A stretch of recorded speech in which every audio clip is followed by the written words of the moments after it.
A paz do Senhor Jesus para todos. Estamos de volta, com a graça de Deus, para concluirmos o estudo sobre o Sermão do Monte, da Escola Bíblica Dominical, da editora Betel, nesse terceiro trimestre de 2022. Essa última lição, a de número 13, vai encerrar esse estudo destacando os dois alicerces, um que é fixado na rocha e o outro na areia. Essa é mais uma das muitas parábolas de Jesus. O Senhor sempre fez uso desse recurso, porque as parábolas são curtas, simples, objetivas, de fácil memorização, uma vez que elas representam os acontecimentos do cotidiano.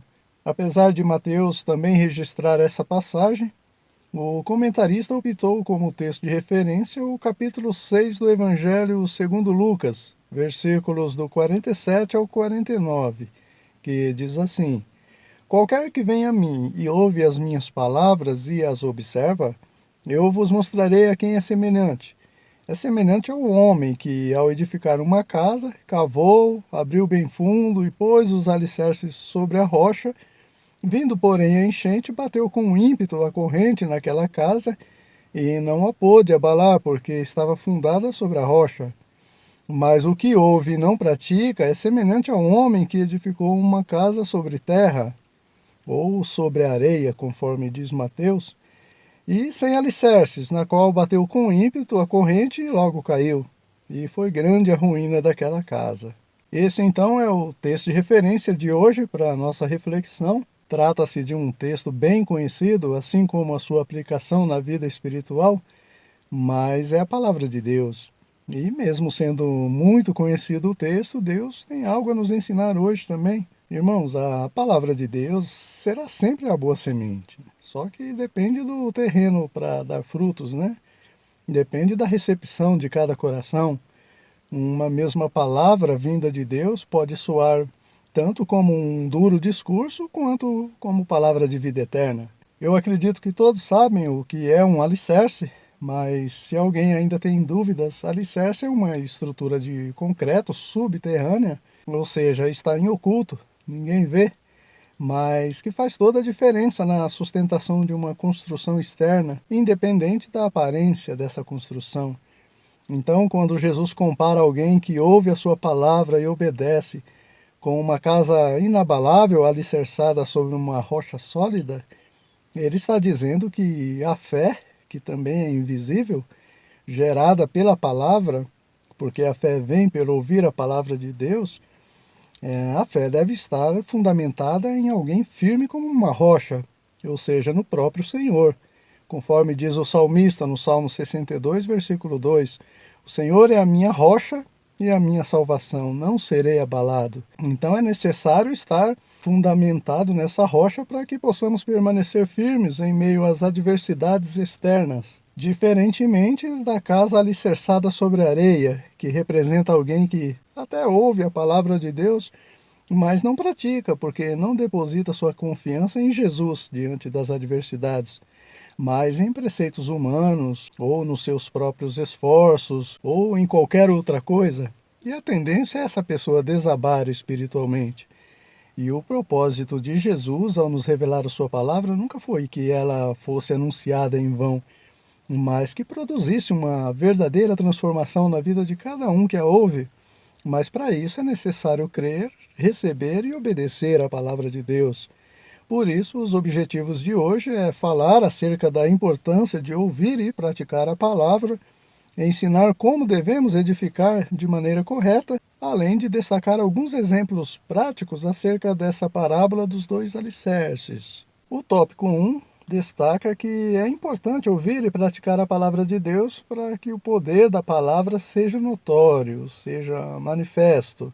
Ou seja, a palavra de Deus é poderosa por natureza, mas ela deve ser perceptível na prática também. Essa era a intenção de Jesus ao pronunciar essa parábola para os seus discípulos, que eles não vivessem um evangelho superficial e sem raízes profundas, mas profundo e notório nas práticas externas. Irmãos, quando a palavra não surte o efeito desejado, não significa que os ensinamentos de Jesus são em vão, não é isso.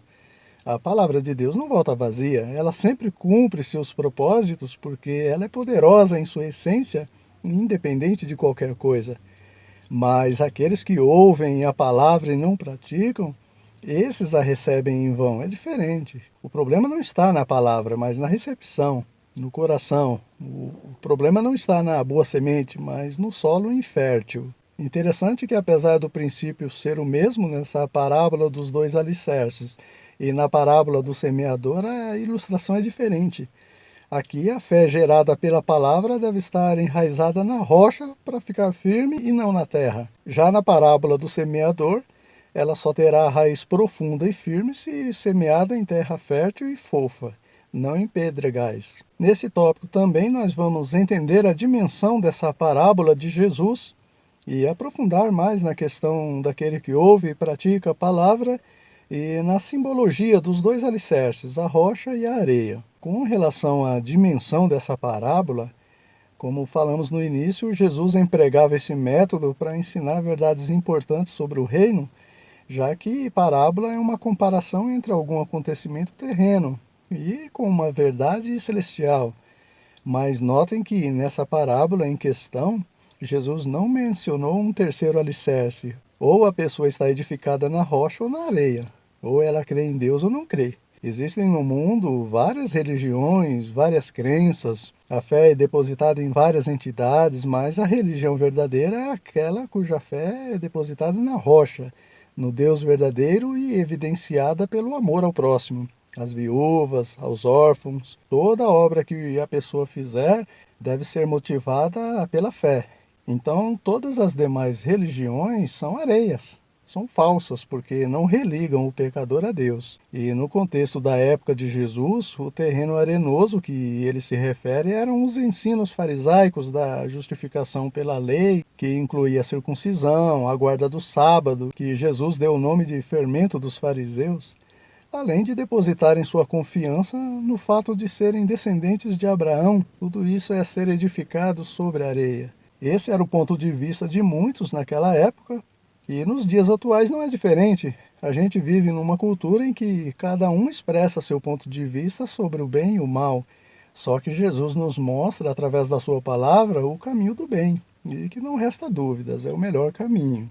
Irmãos, o Evangelho é simples e eficaz. Nós é que complicamos quando queremos moldar a palavra de acordo com a nossa vida e não a nossa vida de acordo com a palavra.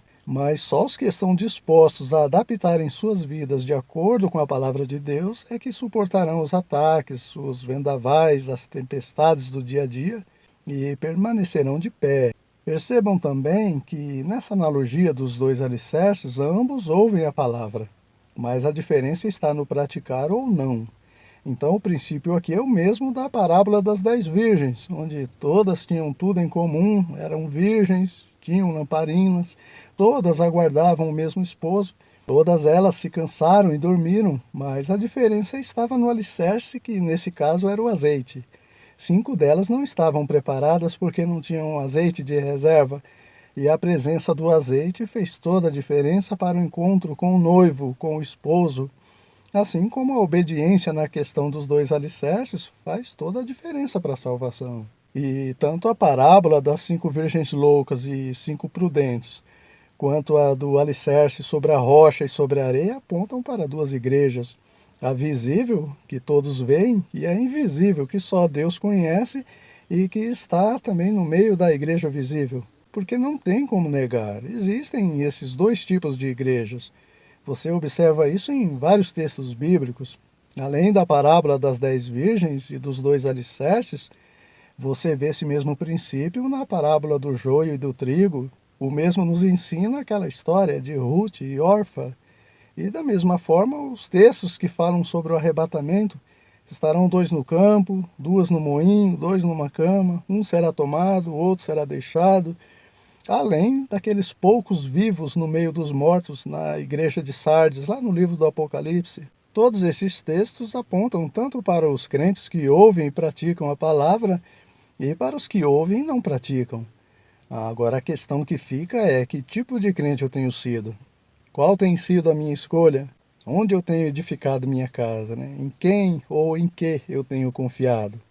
Aí entra novamente aquela questão do discernimento. Parece óbvio que é sobre a rocha que devemos edificar nossa fé, mas quando isso implica em obediência à palavra de Deus, o ponto de vista de muitos já mudam. Só que Deus não desiste, irmãos, do ser humano. Deus não desiste. O Senhor facilita o máximo para que a pessoa faça a escolha correta. Deus eu costumo comparar como um professor bom que nos ensina todas as coisas e não quer que seus alunos sejam reprovados.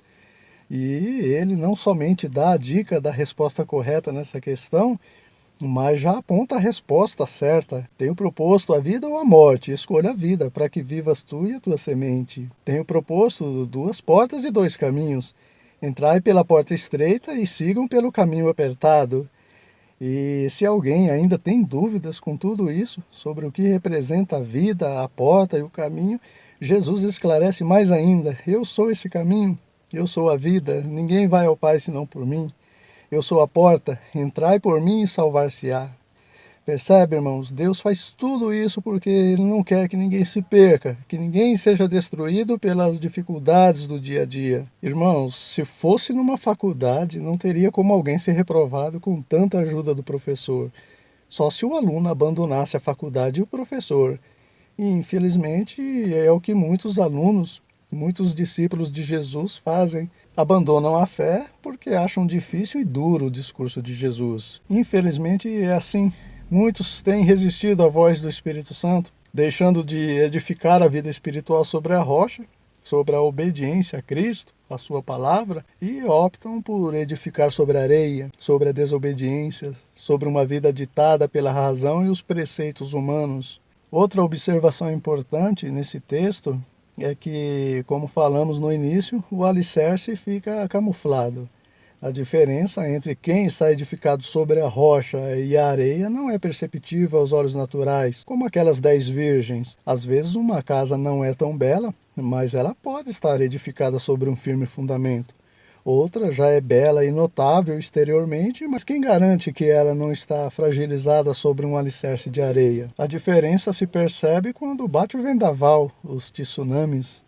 Aqui está edificada sobre a rocha, mesmo sendo simples e sem formosura, que ninguém dá nada, ela permanece firme e inabalável, enquanto que a outra, com todo o seu esplendor, vai abaixo e é grande a sua ruína, porque estava edificada sobre a areia, sobre os preceitos humanos. E Jesus requer nessa parábola que reflitamos sobre onde estamos fundamentando a nossa fé, se estamos sendo insensatos, edificando a nossa casa de qualquer jeito, ou prudentes, edificando da maneira correta, conforme vai nos mostrar o tópico 2 dessa lição.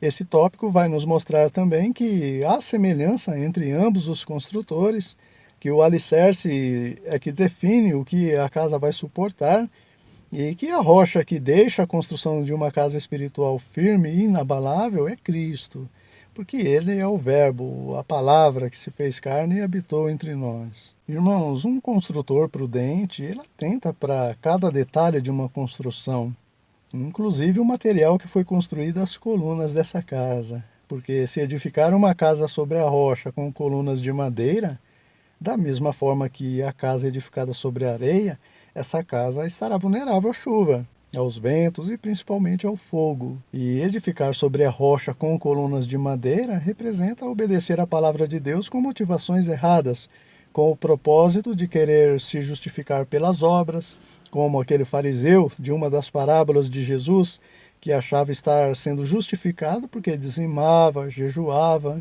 Colunas de madeira também representam alguém que obedece achando que contribuiu de alguma forma para a sua salvação, como aquele jovem rico e religioso que cumpria todos os mandamentos ao pé da letra, ou também como a igreja de Éfeso, lá no livro do Apocalipse, que faziam muitas obras, mas sem amor. Tudo isso é edificar sobre a rocha, mas com colunas de madeira. Se o vento, a chuva e os rios não derrubarem aqui nessa terra, no tribunal de Cristo não vai resistir ao fogo, que vem daquele que tem os olhos como chama de fogo. A esses Deus dá o nome de servos inúteis, porque estão fazendo apenas o que foi mandado e almejando reconhecimento ou por obrigação. É como aquele patrão que falamos outro dia, que precisa admitir uma empregada doméstica, então se apresentam 2 candidatas para fazer o teste, que é lavar uma pia cheia de louça suja. A primeira candidata lava tudo direitinho e deixa a louça lá em cima da pia, brilhando. Afinal, era esse o teste.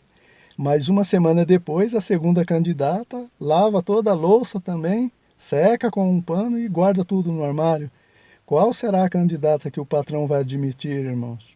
Da mesma forma, Deus nos deixou mandamentos a serem cumpridos a fim de que sejamos aprovados por Ele.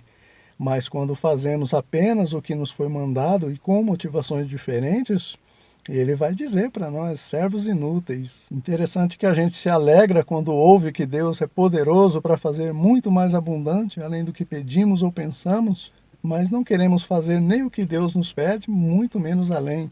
Por isso que muitos também não recebem nem o que pedem. Eu tenho dito isso aqui, irmãos, o relacionamento entre o cristão e Deus deve ser recíproco, não é?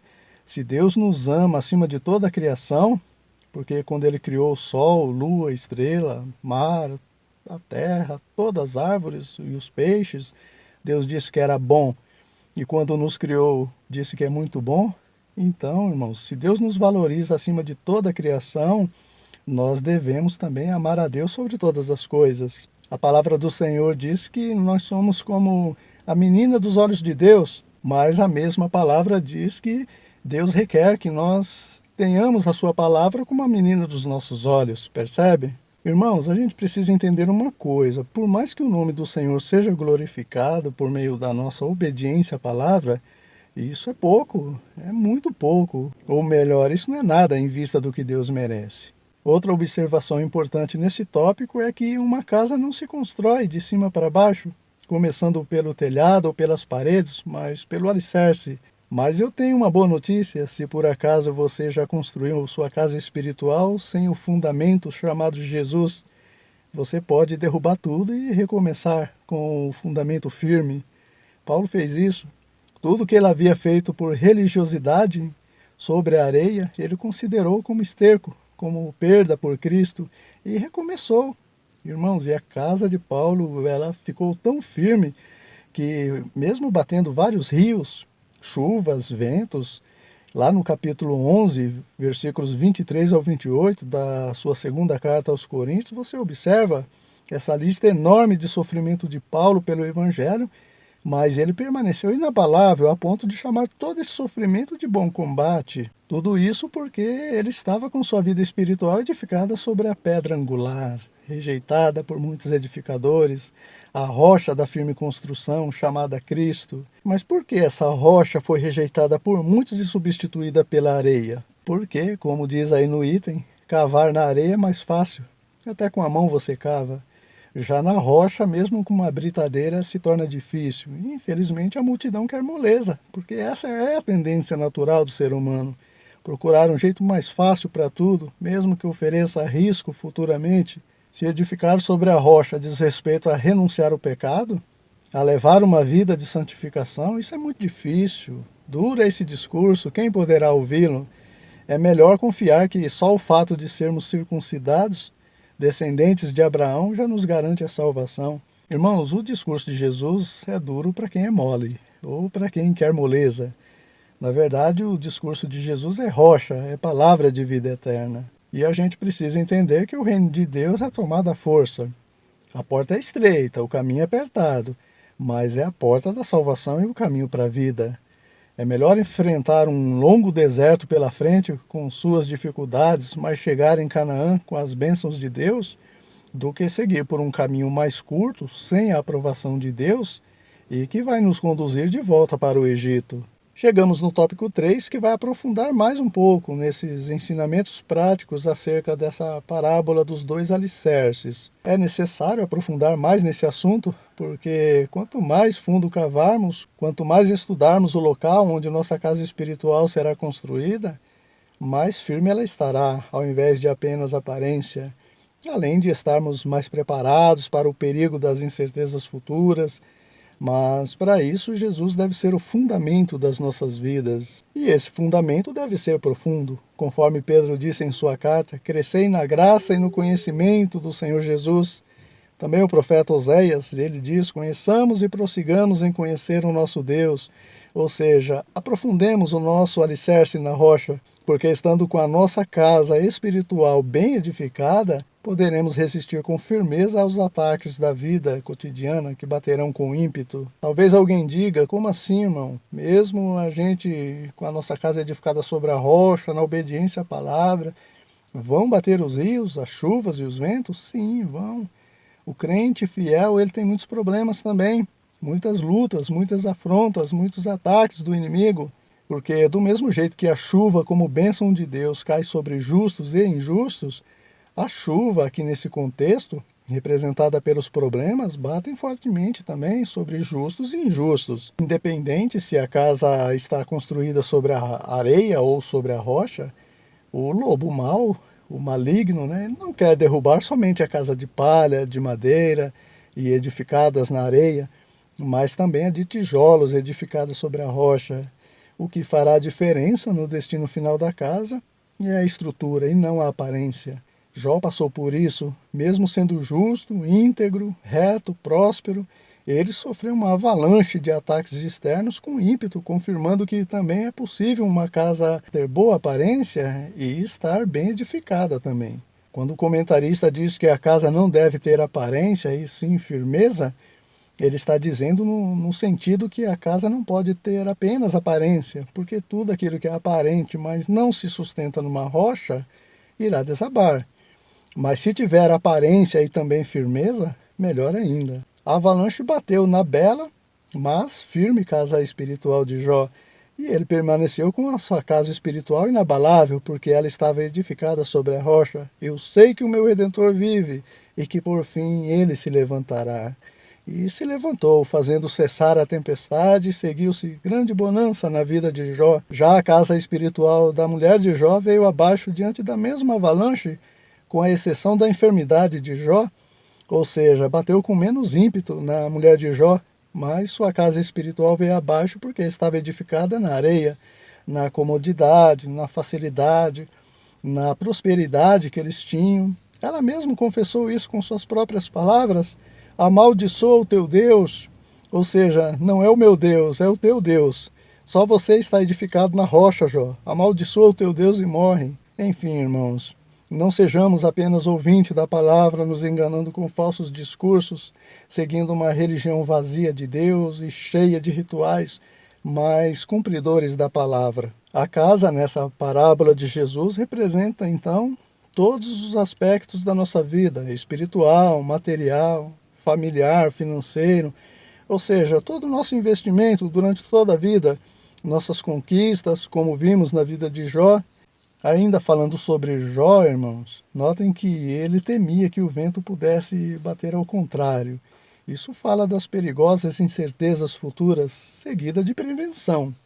Então ele buscou estruturar sua casa em Deus, ele investiu no alicerce, se consagrando pelas madrugadas, em oração. Isso fala de prevenção das incertezas que podem vir. E somente assim, tendo construído nossa casa na obediência aos valores e princípios estabelecidos na palavra de Deus, como a palavra e a oração, que é que fortalece o crente, nós poderemos suportar as adversidades dessa vida e também seremos aprovados no grande dia, no dia do juízo final. Irmãos, Jesus deve ser o fundamento das nossas vidas, isso é fato. Ele não nos obriga a edificarmos a nossa casa sobre a rocha, mas ele nos dá liberdade para escolhermos se queremos investir caro na rocha, na obediência à sua palavra, ou barato na areia, na desobediência. Só que o barato no final sempre fica mais caro, e bem mais caro. Amém, meus irmãos? Chegamos ao final desse estudo, ao final de mais um trimestre. Deus abençoe você que nos acompanhou desde a primeira lição, ou que conheceu esse canal durante esses estudos e também ingressou nesse barco. Sou muito grato pelo apoio, pelas palavras de incentivo, de carinho, enfim, o meu muito obrigado. Se Deus nos permitir, na próxima semana estaremos iniciando um novo trimestre, um novo tema, uma nova revista. Estaremos estudando mais um assunto de extrema importância para a nossa vida espiritual, que é o relacionamento entre a Igreja e o Espírito Santo. Nós vamos refletir durante 3 meses sobre a necessidade do avivamento na Igreja promovido pelo Espírito Santo para os dias atuais. Então, orem por nós em favor de mais esse estudo, para que Deus continue nos abençoando. Então, eu conto com vocês nesse último trimestre de 2022, tá bom? Bom término de trimestre, boa aula na EBD da sua igreja e até a semana que vem, se Deus quiser.